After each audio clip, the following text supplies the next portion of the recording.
Ils sont de tout pays et de toute nation, chrétiens, juifs, bouddhistes, musulmans sans religion.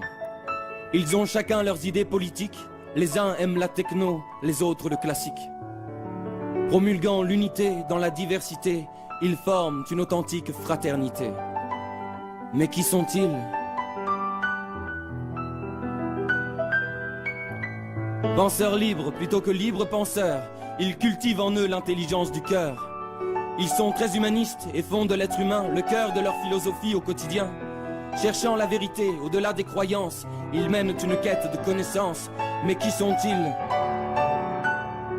Spiritualistes sans être religieux, ils ont une approche ésotérique de Dieu. Ils ne voient pas en lui un être surnaturel, mais une conscience, une énergie universelle. Leur enseignement n'est en rien dogmatique. On dit de lui qu'il est profondément mystique. Mais qui sont-ils ? Mais qui sont-ils ? Ils ne croient ni au paradis ni à l'enfer, pas plus qu'aux démons, au diable, à Lucifer. Recherchant le vrai sens de l'existence, ils accordent peu d'importance aux apparences. Ils savent le pourquoi et le comment des choses, mais aussi ce qui fait la beauté des roses. Mais qui sont-ils ? Mais qui sont-ils ?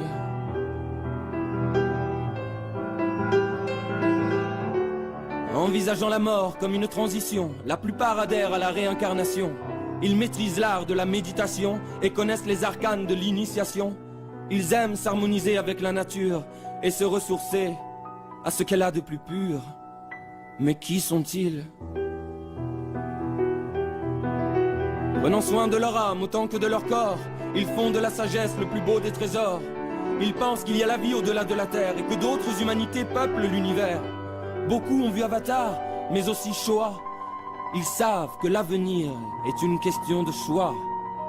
Mais qui sont-ils ? Mais qui sont-ils ?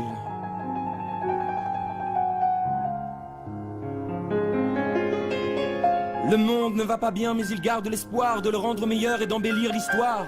Écrivains, savants, artistes et musiciens, en toute époque et en tout lieu les ont rejoints. Ils ont pour devise la plus large tolérance, ajoutant dans la plus stricte indépendance.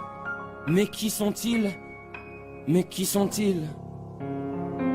Dan Brown leur rend hommage dans le symbole perdu, mais il semble ignorer qu'ils n'ont pas disparu. Formant jadis une société secrète, ils ont désormais leur site sur internet.